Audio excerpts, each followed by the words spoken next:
GPIB. Jumpa lagi kita di Talking Points, sebuah podcast dari GPIB yang dikelola oleh Departemen Infocom Litbang. Masih bersama saya, Diaken Stephen Suwu. Kita akan kembali mempercakapkan hal-hal yang bisa membuat kita atau memberikan kita pemahaman atau edukasi tentang berbagai topik yang akan kita bicarakan.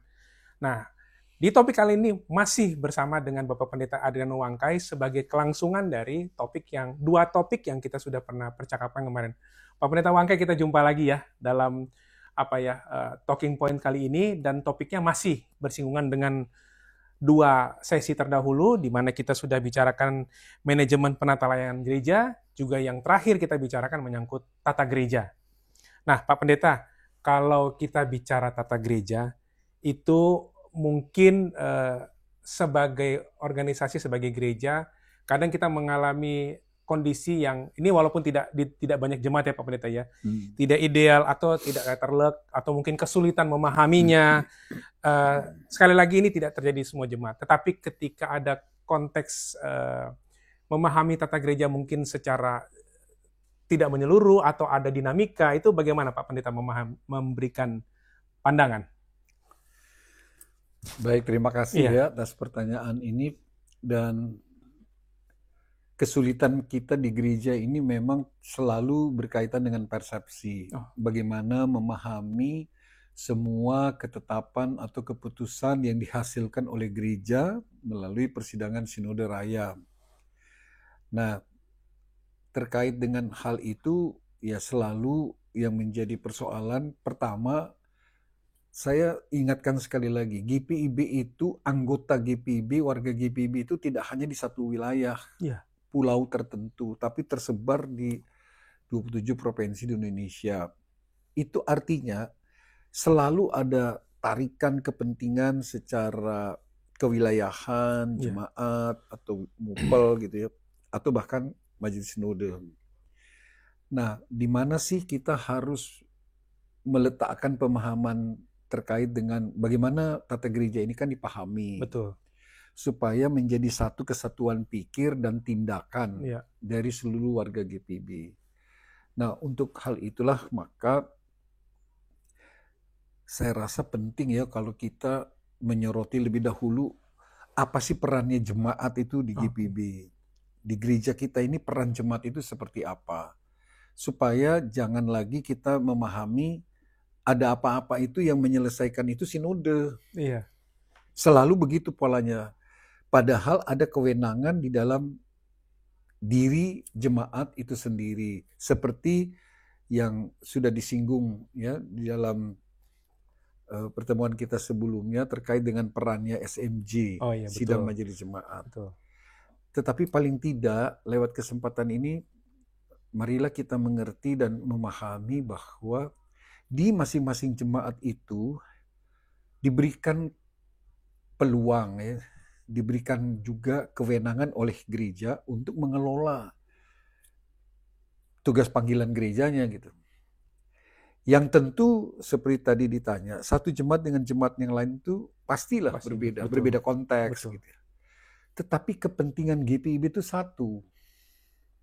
Nah, kepentingan GPIB itu satu, artinya apa yang ditetapkan bersama secara sadar yang ditetapkan itu kan harus dikerjakan. Betul. Dengan cara bagaimana kita mengerjakan keputusan-keputusan itu di jemaat. Tentu tetap dalam konteks bagaimana kita menjawab persekutuan, pelayanan, dan kesaksian. Nah, karena itu menurut hemat saya, pentingnya tata gereja di situ adalah kita harus memahami dengan benar, dengan baik, tapi juga proporsional. Jangan satu masalah yang sifatnya kasuistik itu menjadi digeneralisir jadi masalah, dan sudah barang tentu penyelesaian masalah itu bisa bersifat sinodal ya, diberlakukan di seluruh jemaat, tapi ada yang tidak bisa. Itulah sebabnya salah satu alat di dalam tata gereja kita untuk bagaimana menjawab pergumulan-pergumulan, persoalan-persoalan dari jemaat GPIB ini mengakomodasi apa yang disebut dengan PPMJ, Peraturan Pelaksanaan Majelis Jemaat. Nah, Peraturan Pelaksanaan Majelis Jemaat itu disusun oleh Majelis Jemaat, oleh jemaat, digumuli oleh jemaat, lalu ditetapkan di dalam sidang Majelis Jemaat untuk kepentingan jemaat itu sendiri. Baik. Nah, aturan di satu jemaat A itu tidak sama dengan jemaat B. Karena kebutuhannya berbeda, konteksnya berbeda. Tetapi garis besar berpikir sebagai gereja, sebagai GPIB itu satu. Ya. Karena itu isi aturan itu, contohnya kalau kita membaca naskah PPMJ yang pedomannya dikeluarkan oleh Majelis Sinode itu hanya ada 11. Ya. 11 peraturan itu, nomor 1 tentang jemaat, sampai peraturan nomor 11 tentang diakoni itu polanya sama. Ya. Tapi kontennya di masing-masing jemaat kan berbeda. Sesuai dengan besar kecil skala jemaatnya. Nah, itulah wadahnya gereja di jemaat masing-masing untuk bagaimana diatur, bagaimana caranya supaya dalam kebersamaan jemaat yang bersifat lokal itu bisa mengerjakan apa yang seharusnya dikerjakan berdasarkan aturan-aturan yang ada di atasnya. Ya. Gitu. Jadi tidak boleh lari, tidak boleh menyimpang dari ketentuan-ketentuan umum yang diatur. Kira-kira seperti itu. Iya. Jadi bagaimana tata gereja itu yang ada, kemudian turun ya Pak, produk turunannya di jemaat, sesuai kondisi jemaat yang ada, itu masuk dalam PPMJ ya Pak, di mana secara garis besar diaturnya umum gitu ya Pak, tapi tergantung kondisi jemaat. Nah, saya ingin sedikit ngulik lebih dalam lagi nih Pak Pendeta, terkait dengan penata layanan, terutama kalau kita bicara dalam konteks majelis jemaat dan pelaksana harian majelis jemaat. Nah, bagaimana konteks organisasi seperti kita sudah sampaikan di 2 sesi terdahulu terkait dengan manajemen penata layanan gereja. Ini kan tentu perlu pemahaman yang komprehensif ya Pak ya, terkait majelis jemaat dan juga PHMJ. Monggo Pak. Ya, kalau kita bicara perannya PHMJ atau pelaksana harian majelis jemaat, mari kita pahami dulu ya dari sudut pengertiannya. Oh ya. Kan singkatan PHMJ itu dari pelaksana harian dari majelis jemaat. Betul. Nah, dalam sesi sebelumnya kan sudah disinggung lingkup tertinggi di jemaat dalam pengambilan keputusan itu SMJ. Ya. Nah, antara lain yang dihasilkan dalam SMJ itu selain program kerja, selain anggaran, peraturan-peraturan di lingkup jemaat, tapi juga PHMJ. Jadi SMJ itulah yang memilih PHMJ untuk satu masa tugas itu 2,5 tahun. Betul. Di dalam 5 tahun masa tugasnya majelis jemaat. Betul. Yang ditanyakan itu apa sih fungsi, tugas, tanggung jawab dalam diri PHMJ itu. Betul. Ya. Yang saya mau katakan, PH itu adalah para majelis jemaat, diaken, penatua, dan pendeta di satu jemaat. Nah, mereka itu memilih 10 orang dari 11 ya, bisa sekurang-kurangnya 5 gitu ya. Tergantung ini ya Pak ya, kondisi jemaat ya. Kondisi jemaatnya. Jumlah jemaat ya. Nah, mereka kan dipilih oleh majelis jemaat lalu melaksanakan apa yang diputuskan dalam SMJ. Ya. Nah, apa yang diputuskan itu yang dikerjakan. Ya. Artinya tugasnya PHMJ lah melaksanakan, menjabarkan, merealisasikan apa yang dia putuskan secara bersama. Lalu melaporkannya lagi di dalam majelis jemaat. Dengan ketentuan dalam 1 tahun itu 4 kali. 1 triwulan, lalu dikali 4. Atau sidang majelis jemaat khusus terkait dengan keputusan-keputusan yang dihasilkan atas kebutuhan-kebutuhan khusus di jemaat. Betul. Nah, pertanyaannya, ketika kita baru saja memilih fungsionaris PHMJ, kan yang dipilih itu 10 orang karena KMJ itu tidak dipilih. Betul. KMJ itu ketua majelis jemaat yang adalah pendeta yang ditugaskan atau ditempatkan di jemaat itu kan tidak dipilih, dia otomatis tetap jadi ketua. Ya. Jadi yang dipilih itu ketua 1 sampai ketua 5, 3 sekretaris dengan 2 bendahara. Prinsip dasarnya adalah mereka ini mengerjakan keputusan sidang. Ya. Jadi tidak boleh mengambil keputusan di luar SMJ. Betul. Pengecualiannya adalah bila ada hal-hal mendesak di luar keputusan dan yang gak penting itu dapat dikerjakan. Tetapi catatannya adalah dan melaporkannya atau mempertanggungjawabkannya di dalam sidang majelis jemaat. Betul. Nah, ruang fleksibilitas di dalam aturan itu diberikan. Artinya GPIB ini tidak kaku-kaku juga. Iya, Pak ya. Dalam pengertian kita harus memberlakukan tata gereja itu secara konsisten. Tapi ruang fleksibilitas itu juga harus disepakati. Bukan suka-sukanya ketua majelis jemaat, bukan suka-sukanya PHMJ, tapi tetap saja dalam suasana presbiterial sinodal itu PHM itu tidak bertindak atas nama perorangan, tapi secara bersama. Ya. Tata gereja bilang itu bahasanya kolektif, kolegial. Nah, di GPIB ini harus kita pahami secara teologis, PH itu mengerjakan apa yang sudah ditetapkan dalam SMJ. Ya. Apa yang dikerjakan itu juga ada dalam koridor PKA, program kerja dan anggaran. Yang di atasnya itu ada yang namanya pokok-pokok kebijakan umum, panggilan gereja PKPPG. Itu berarti orang yang dipilih itu secara proporsional dipilih karena fungsinya, karena tugasnya, bukan karena karisma orangnya.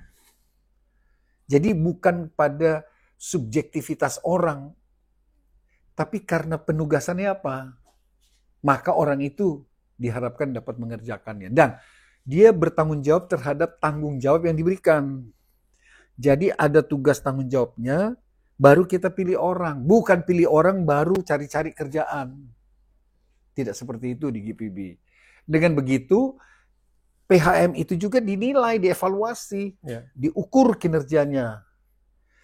Sudah keputusan dihasilkan dalam SMJ, lalu dimandatkan kepada PHMJ untuk dikerjakan. Nah, 1 tahun berikutnya dievaluasi. Yang ditanya bukan berapa kegiatan yang dapat dikerjakan, berapa uang yang didapat dan keluar, tapi juga bagaimana cara dia mengelolanya. Nah, itu ukurannya kinerja. Nah, secara umum di dalam tata gereja disebut untuk urusan ke dalam dan keluar, terutama dalam interaksi kelembagaan gereja di jemaat dengan pihak luar, pemerintah, gereja-gereja, lembaga sosial, itu ketua majelis jemaat dan sekretaris majelis jemaat. Ya. Dia bertindak atas nama majelis jemaat, bukan atas nama PHM. Karena itu di dalam diri seorang pendeta yang ditempatkan oleh majelis sinode di jemaat, dia punya 2 fungsi. Fungsi strukturalnya itu KMJ. Tapi fungsinya sebagai ketua PHMJ itu dia bertanggung jawab atas bidang. Tanggung jawabnya adalah bidang TPG, ya, teologi persidangan gereja.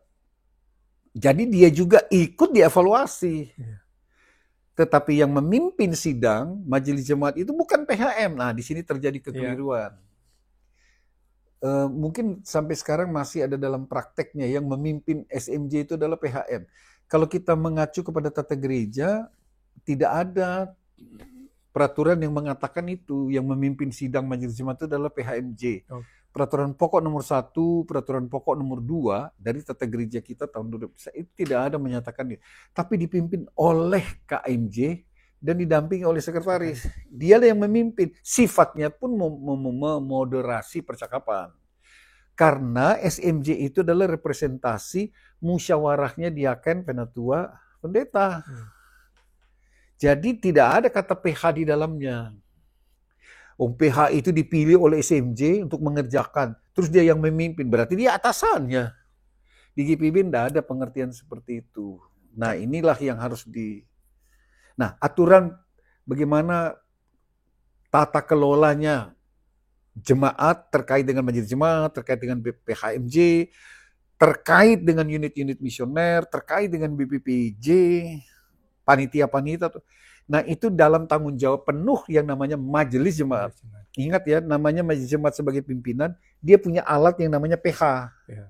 Nah, PH inilah yang mengontrol, yang mengawasi, yang mendorong, yang menggerakkan. Lalu PH ini bertanggung jawab kepada yang memilih dia, yaitu sidang majelis jemaat. Termasuk di dalamnya PH itu dia pada aras kebijakan, ya, policy makers. Decision makernya itu SMJ. Dia yang memutuskan apa yang mau dikerjakan, bagaimana cara mengerjakan itu PHMJ. Nah, bagaimana cara mengerjakan itu, sifat koordinasinya, PHA itu atau majelis jemaat itu punya 4 komponen yang disebut dengan unit misioner. Yang pertama itu pelkat, pelayanan kategorial. Yang kedua itu komisi, ada panitia-panitia atau tim kerja.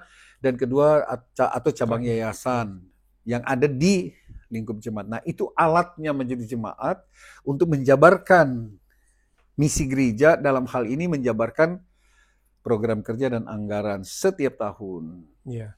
Jadi Pak, kalau kembali lagi ke percakapan Bapak tadi, bahwa dalam SMJ itu fungsi koordinasi dan evaluasi, ya. Jadi PHMJ itu tidak seperti dijadi sasaran tembak, tapi bagaimana bidang yang mereka lakukan itu bisa saling dikuatkan, memberi masukan, ya Pak. Nah, sahabat GPIB, sebelum kita lanjut, saya ingin mengingatkan bahwa yuk kita like, subscribe, juga boleh kalau mungkin ada komen di channel YouTube GPIB TV, supaya Talking Points ini bisa kita ikuti terus dan tema-temanya bisa kita lihat bersama sebagai sarana edukasi dalam kita bergereja dan berpelayanan di GPIB. Nah, Pak Pendeta, lanjut lagi nih. Kalau tadi kita sudah sedikit banyak mengupas PHMJ kaitannya dengan mekanisme organisasi, ya Pak. Nah, sekarang di banyak jemaat itu sedang berlangsung, mungkin sudah ada yang dikeluarkan surat oleh Majelis Sinode keputusan. Nah, kalau misalnya pemilihan itu yang sekarang tengah berlangsung di beberapa jemaat, tapi SK belum keluar, kira-kira PHMJ itu kan berarti demisioner, Pak, ya? Kira-kira. Nah, apa yang bisa dikerjakan dalam waktu rentang ini sambil menunggu yang baru dari Majelis Sinode? Jadi saya sudah mulai masuk ke hal-hal yang konkret, ya Pak, yang terjadi di jemaat supaya dapat pemahaman, Pak. Silakan, Pak. Terkait dengan alih kepemimpinan secara organisatoris di GPIB atau secara institusional itu, kita kenal memang ada yang namanya pelaksana harian. Nah, pelaksana harian itu masa tugasnya 2,5 tahun istilahnya, ya. 2 tahun 6 bulan kata tata gereja.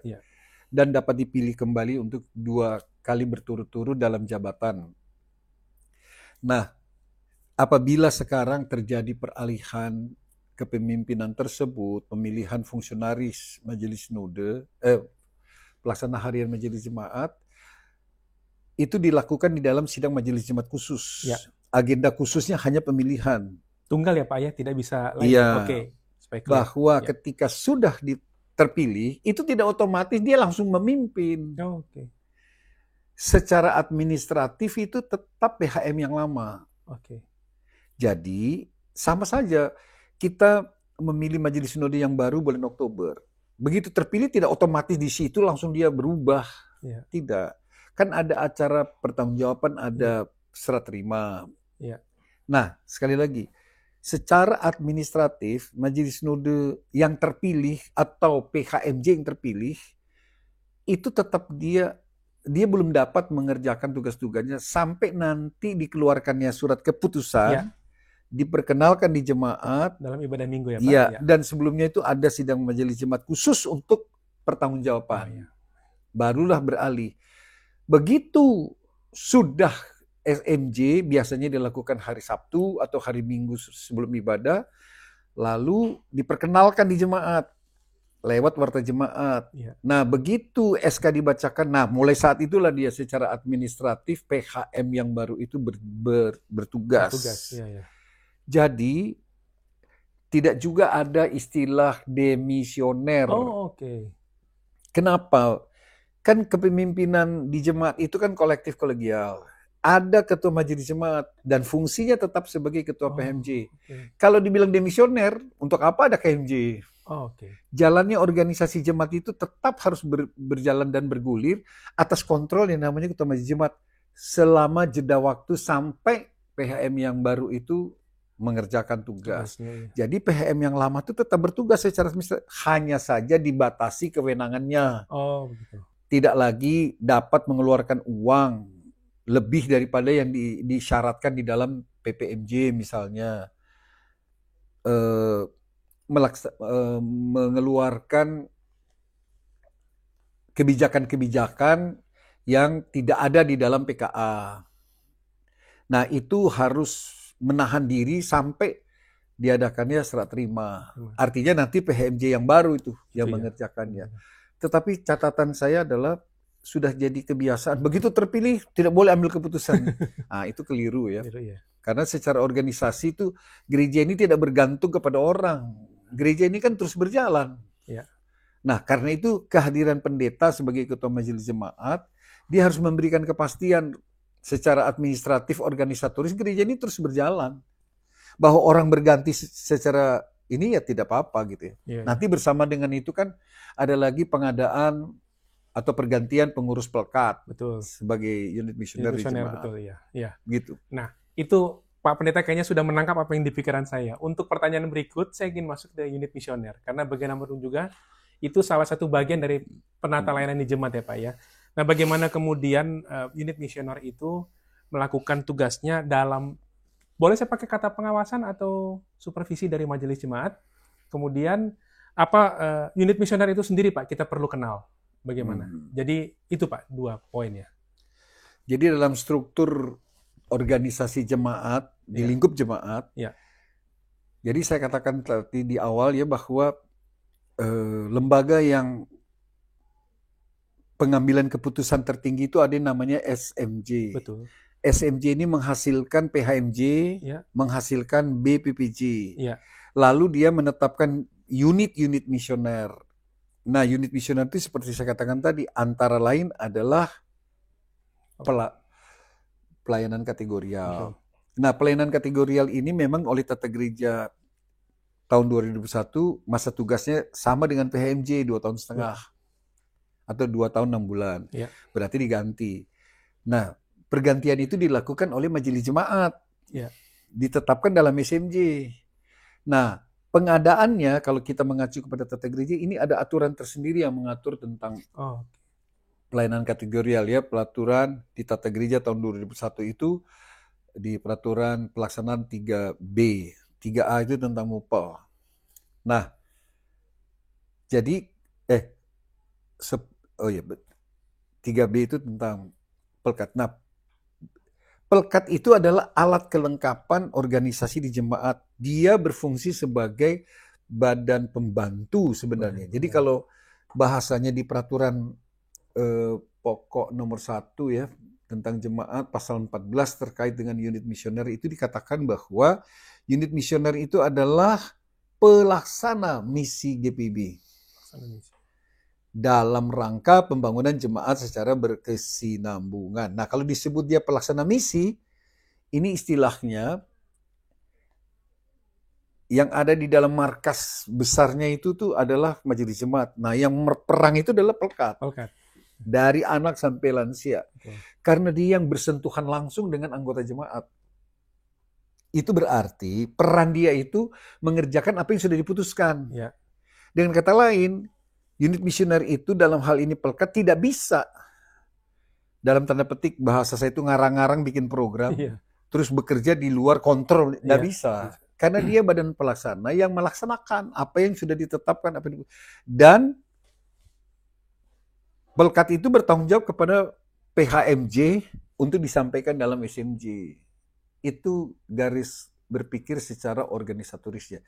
Jadi tegasnya, nggak ada namanya program pelkat. Jadi sejak tahun 2017 dalam persidangan sinode tahunan di Palembang, Sumatera Selatan itu kita sudah membuat semua program pelkat itu dari anak sampai lansia itu ada di semua bidang.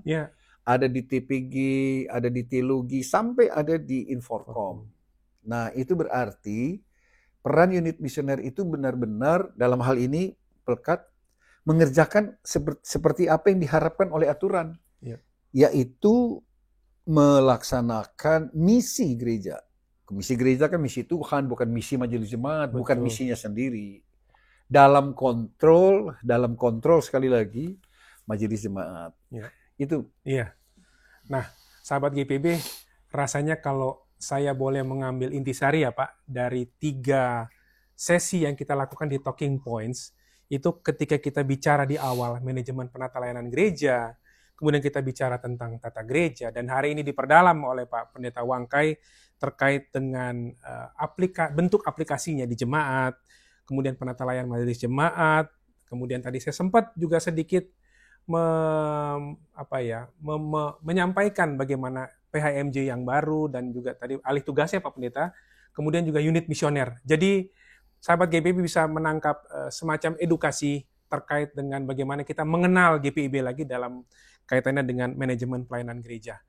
Nah, Pak Pendeta, rasanya sudah banyak komprehensif yang kita sampaikan di 3 sesi. Terima kasih untuk masukan, terutama memberikan pemahaman ya, terutama mendasari kehidupan di jemaat terkait dengan aturan yang ada, karena itu kan semua turunan produk mekanisme persidangan ya. Sahabat GPIB, itu akhir dari Talking Points kita pada saat ini. Jangan lupa untuk like, subscribe, komen juga di channel YouTube GPIB TV.